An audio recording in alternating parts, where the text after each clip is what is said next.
Everyone, कैसे हो? तो आज स्टार्ट करने जा रहे हैं बीएससी सेमेस्टर 2 थर्मोडायनेमिक्स का एक नया लेक्चर नंबर 03। और इस क्लास में कुछ इंपॉर्टेंट टॉपिक को कवर अप करेंगे। पीछे के क्लासेस में हम इंट्रोडक्शंस देखे हैं, जो कोई नहीं देखा है जाकर के देख लेगा, प्लेलिस्ट में वीडियो उपलब्ध है। तो अब बात करते हैं कि आज का हमारा टॉपिक क्या होगा। सबसे फर्स्ट टॉपिक होगा स्टेट एंड स्टेट वेरिएबल, और सेकंड टॉपिक होगा state function and path function. ये दोनों बड़ा इंटरेस्टिंग टॉपिक है, क्योंकि दोनों में लोग कंफ्यूज हो जाते हैं। इसमें तो कंफ्यूज होते हैं कि स्टेट समझ लेते हैं सॉलिड लिक्विड गैस वाले को, और इसमें दोनों को डिस्ट्रीब्यूट नहीं कर पाते अच्छे से। ठीक है, तो बड़ा इंपॉर्टेंट है, मेरा यकीन मानिए नहीं, और अच्छे से समझिए। आपको लिखने के लिए टाइम देंगे, पहले आप अच्छे से समझ लीजिए। सबसे फर्स्ट बात करते हैं स्टेट एंड स्टेट वेरिएबल का। तो स्टेट होता क्या है? स्टेट को आप ऐसे समझिए, थर्मोडायनेमिक्स में आप स्टेट पढ़ रहे हैं ना। थर्मोडायनेमिक्स में किस चीज के बारे में हम पढ़ाई करते हैं? किसी भी सिस्टम के बारे में पढ़ाई करते हैं। तो जो सिस्टम का करंट क्या होगा, स्टेट होगा, या करंट सिचुएशन होगा, वही यहाँ पे क्या होता है, स्टेट होता है। अब इसको हम एग्जांपल के तौर पे कैसे समझे कि सिस्टम का करंट स्टेट या तो फिर करंट सिचुएशन को स्टेट बोलते हैं, ये तो जान लिए, लेकिन एग्जांपल से कैसे समझेंगे वो चीज देखिए। देखिए एग्जांपल, एक आपका जो है क्या है, कप है जिसमें कि टी है, चाय है। तो चाय जो है वह क्या है, 50 डिग्री सेल्सियस पे है, मींस हॉट है, गर्म है। तो वो उसका क्या हो गया, स्टेट हो गया कि वो किस पोजीशन में है, गर्म है। या हो सकता है कि चाय जो है वो 27 डिग्री सेल्सियस पे है, मींस ठंडा है, कोल्ड है। तो वो भी क्या हो गया, स्टेट हो गया। मींस जिस स्टेट में टी जो है वह कप में है, वो उसका क्या हो गया, सिस्टम का स्टेट हो गया। तो वही बात यहाँ पे किए हैं कि ये जो है आपका क्या है, कप है जिसमें कि टी है, और टी जो है अगर 50 डिग्री सेल्सियस पे है, तो ये 50 डिग्री सेल्सियस जो है मींस ये हॉट है, और यही क्या है, इसका स्टेट है टी का। या हो सकता है कि कोल्ड हो, 27 डिग्री सेल्सियस पे हो, या और भी कोई टेम्परेचर पे हो। तो जो जिस स्टेट में टी जो है कप में है, वही उसका क्या है, स्टेट है। मींस सिस्टम का जो करंट स्टेटस है, करंट स्टेट है या करंट सिचुएशन है, उसी को बोलते हैं स्टेट। क्लियर? तो आई होप कि आपको स्टेट समझ में आ गया होगा। अगर 50 डिग्री सेल्सियस पे है तो हॉट स्टेट, अगर 27 डिग्री सेल्सियस पे है तो कोल्ड स्टेट। ठीक है? नहीं, अब हम बात करते हैं स्टेट वेरिएबल का। स्टेट तो समझ लिए कि स्टेट क्या होता है, अब स्टेट वेरिएबल को देखते हैं। देखिए टी है आपका, ठीक, किसी भी कप में क्या है, टी है, चाय है, और ये जो है वह 27 डिग्री सेल्सियस पे है, मींस कोल्ड स्टेट में है, ठंडा है। 27 डिग्री सेल्सियस में कैसा होगा, चाहे ठंडा होगा, कोल्ड स्टेट में होगा।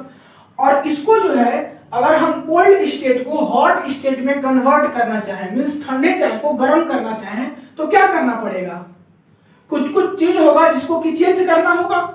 और वो कुछ चीज क्या होगा, टेम्परेचर होगा, प्रेशर होगा, वॉल्यूम होगा।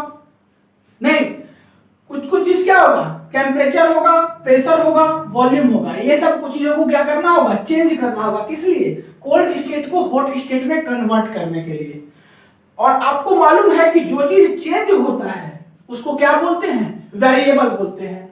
तो यहाँ पे चेंज तो हो रहा है, लेकिन किस चीज को चेंज कर रहा है, तो स्टेट को चेंज कर रहा है। मींस कोल्ड से हॉट स्टेट को चेंज कर रहा है।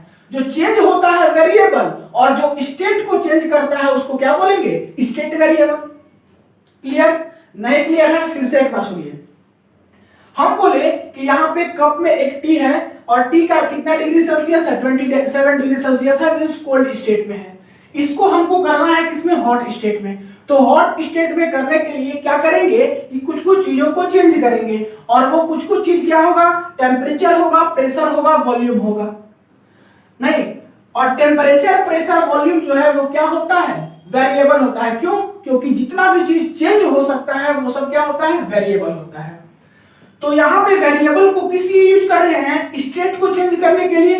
तो वैसा वेरिएबल जो कि स्टेट को चेंज करे उसको बोलेंगे स्टेट वेरिएबल। ठीक है?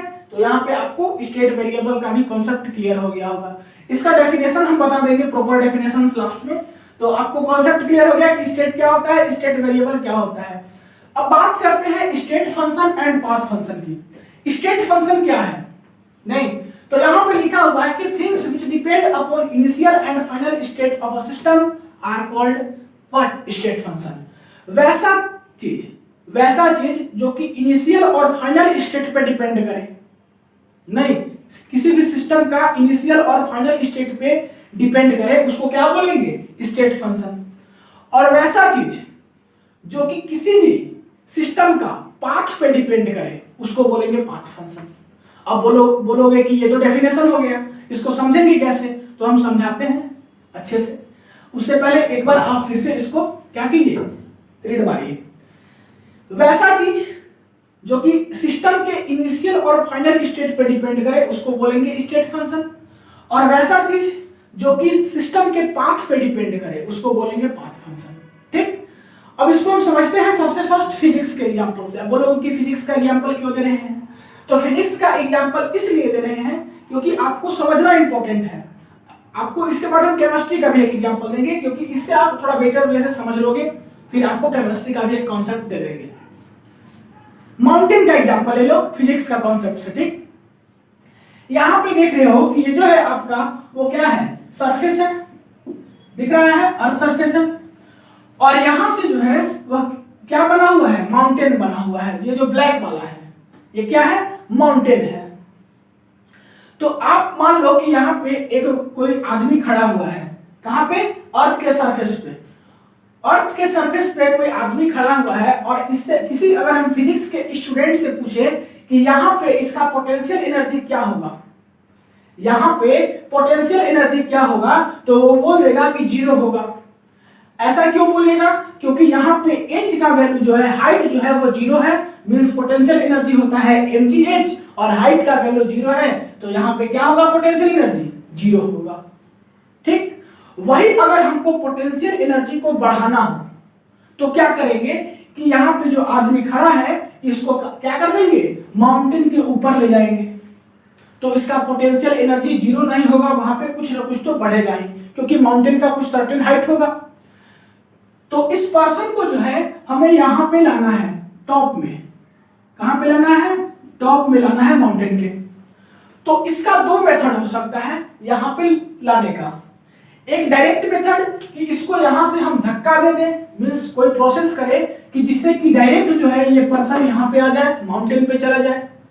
या तो फिर एक इनडायरेक्ट मेथड कि इस बहुत घूमते फिरते जो है ये माउंटेन के यहाँ पे पहुंच जाए। दो तरीका हो सकता है, एक डायरेक्ट जिसको कि हम धक्का दे करके डायरेक्ट यहाँ पे पहुंचा दें, और एक कि बहुत ज्यादा पाथ को ट्रेवल करके वो वहां पे पहुंचे। दो मेथड हो सकता है। तो इसको मान लो पाथ 1 और इसको मान लो पाथ 2, मींस ये रास्ता 1 हो गया और ये रास्ता 2 हो गया यहाँ पे पहुंचने का। ठीक है, अब यहाँ पे हम पोटेंशियल एनर्जी की बात करें तो यहाँ पे पोटेंशियल एनर्जी जो है वो 0 तो नहीं होगा, कंफर्म हो गया, कुछ ना कुछ तो पोटेंशियल एनर्जी होगा। क्यों होगा? क्योंकि पोटेंशियल एनर्जी का होता है वैल्यू mgh, और हम जान रहे हैं कि यहाँ पे कुछ हम हाइट को क्या कर रहे हैं, ट्रेवल कर रहे हैं, तो कुछ ना कुछ तो इसका हाइट होगा।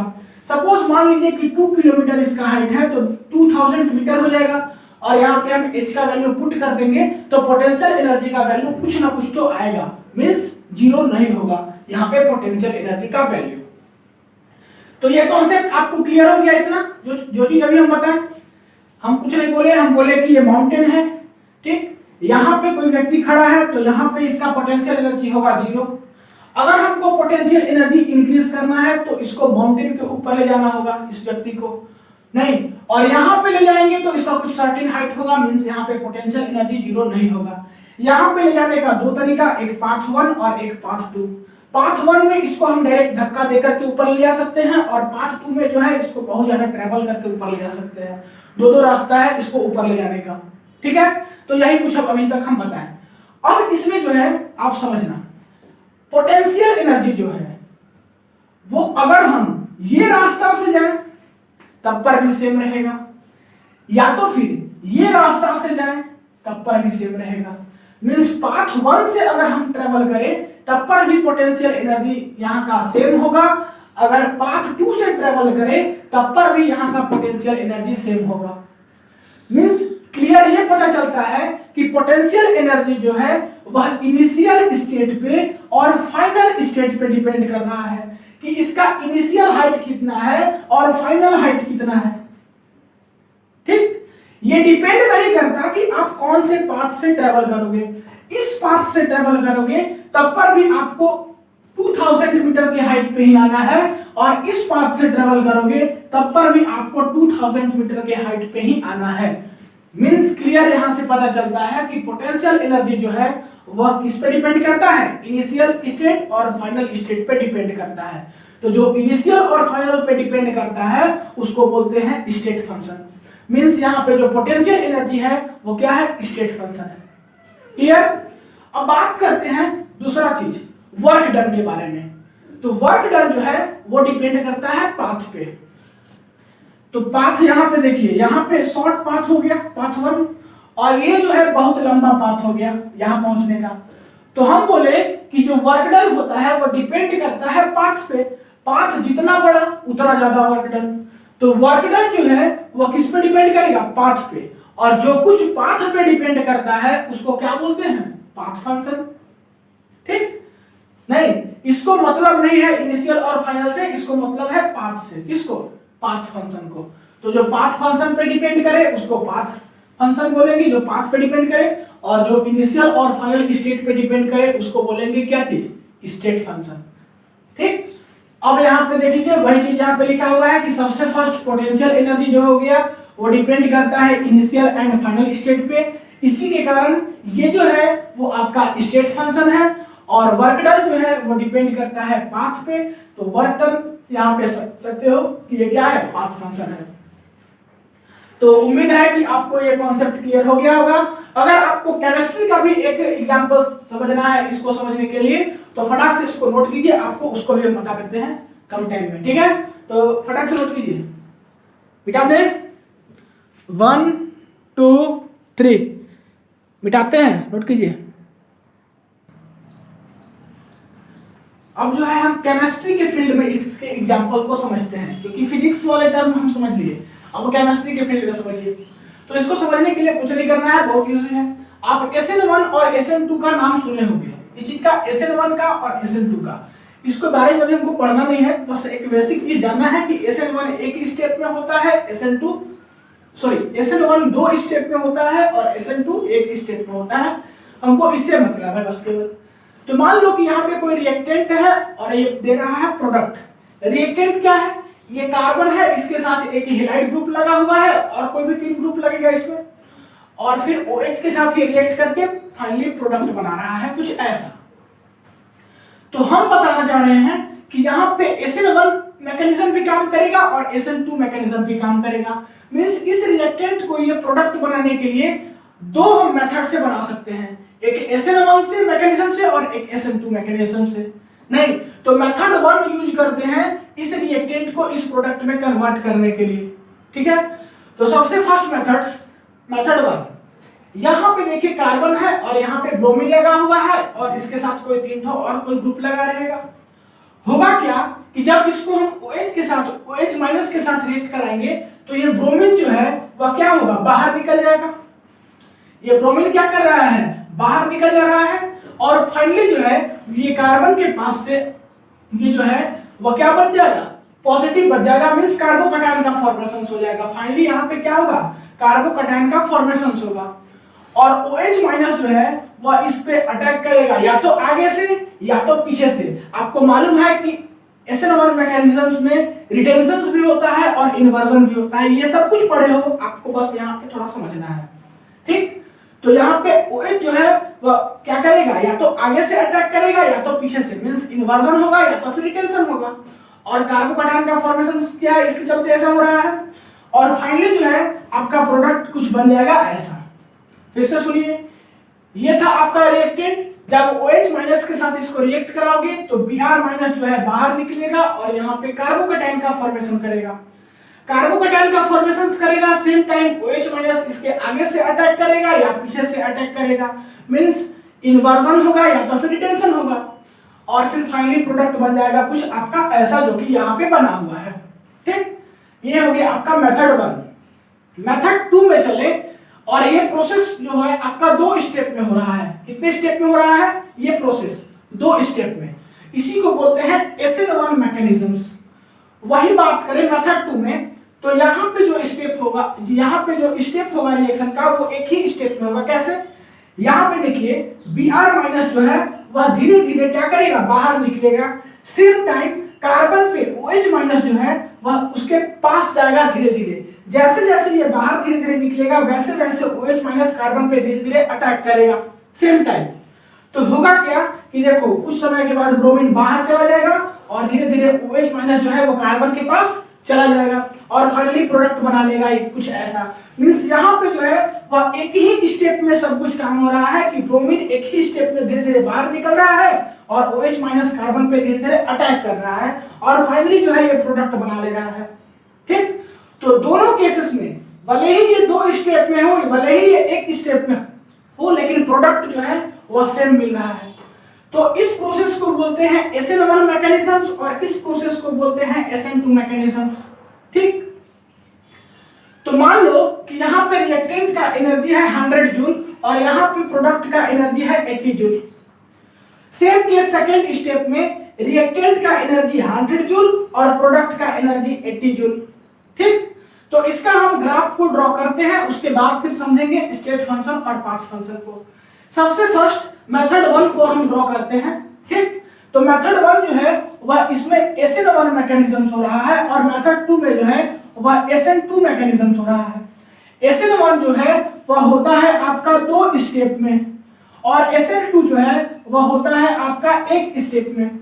तो SN1 का हम ग्राफ को ड्रॉ किए। ठीक है, यहाँ पे जो है वह रिएक्टेंट का कितना एनर्जी है 100 जूल। तो रिएक्टेंट का एनर्जी 100 जूल है, फिर इसका ट्रांजिशन स्टेट 1 और ट्रांजिशन स्टेट 2, फिर फाइनली प्रोडक्ट मिल जाएगा आपका और प्रोडक्ट का एनर्जी कितना है 80 जूल है।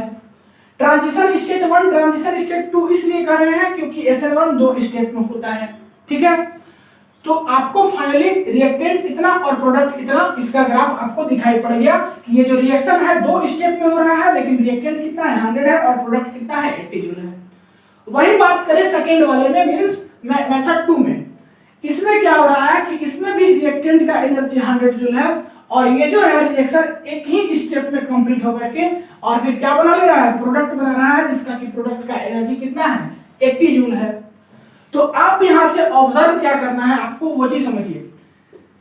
ये बनने के लिए या SN1 हो या SN2 हो, दोनों में चेंज इन एनर्जी जो है वह 20 जूल आ रहा है। यहां पे देखिए चेंज इन एनर्जी इस वाले में और चेंज इन एनर्जी इस वाले में, दोनों में चेंज इन एनर्जी 20 जूल आ रहा है। मींस ये डिपेंड नहीं करता कि ये कितना स्टेप में बना है। ठीक, ये पाथ पे डिपेंड नहीं कर रहा है कि ये कैसे बना है, ये फाइनली डिपेंड कर रहा है कि इसका इनिशियल स्टेट इसका फाइनल स्टेट मींस बीच का चेंज इन एनर्जी दोनों केस में वो कितना है 20 जूल है। मींस एनर्जी यहाँ पे जो चेंज इन एनर्जी है उसको कोई मतलब नहीं है कि ये जो स्टेप कितना स्टेप में रिएक्टेंट से प्रोडक्ट में कन्वर्ट हो रहा है, इसको फाइनली मतलब है कि इनिशियल कितना था फाइनल कितना था, दोनों में इनिशियल फाइनल सेम है कि नहीं है, तो वो कितना है 20 joule. Means change in energy यहाँ पे हो जाएगा 20 जूल। इसको कोई इनिशियल और फाइनल स्टेप को छोड़ करके किसी भी चीज से मतलब नहीं है कि ये एक स्टेप में हो रहा है या 2 स्टेप में हो रहा है, मींस SN1 हो रहा है या SN2 हो रहा है, नहीं। तो ये हो गया आपका स्टेट फंक्शन, जिसको कि केवल इनिशियल और फाइनल से मतलब है। लेकिन वही अगर आपको हम बोले कि हमको 20 जूल एनर्जी मिल रहा है, ठीक, रिएक्शन से हमको 20 जूल एनर्जी मिल रहा है, तो अगर हमको ये 20 जूल कहां से मिल रहा है या 20 जूल जा रहा है तो कैसे जा रहा है, किस पाथ से जा रहा है, ये आपका हो गया पाथ फंक्शन। मींस किस पाथ से 20 जूल एनर्जी आ रहा है, अगर उसके बारे में हमको जानना है तो वो हो गया पाथ फंक्शन। या किस पाथ से 20 जूल एनर्जी को हम किसी दूसरे सिस्टम को दे रहे हैं वो जो है वो हो गया आपका पाथ फंक्शन। तो जो चीज पाथ पे डिपेंड करे वो पाथ फंक्शन, और जो चीज केवल इनिशियल और फाइनल पे डिपेंड करे उसको कोई मतलब ना हो पाथ पे कि ये एक स्टेप पे रिएक्शन हो रहा है या 2 स्टेप पे रिएक्शन हो रहा है, तो ये हो गया आपका स्टेट फंक्शन। तो स्टेट फंक्शन और पाथ फंक्शंस का आप एग्जांपल को देख लिए केमिस्ट्री के टर्म में, और इससे पहले फिजिक्स वाले टर्म में भी देखे थे। आपको जो इजी लगे उससे आप अच्छे से समझ सकते हो। तो इस क्लास में इतना ही, मिलते हैं अगले क्लास में नए टॉपिक के साथ। तब तक के लिए पढ़ाई करते रहिए। All the very best.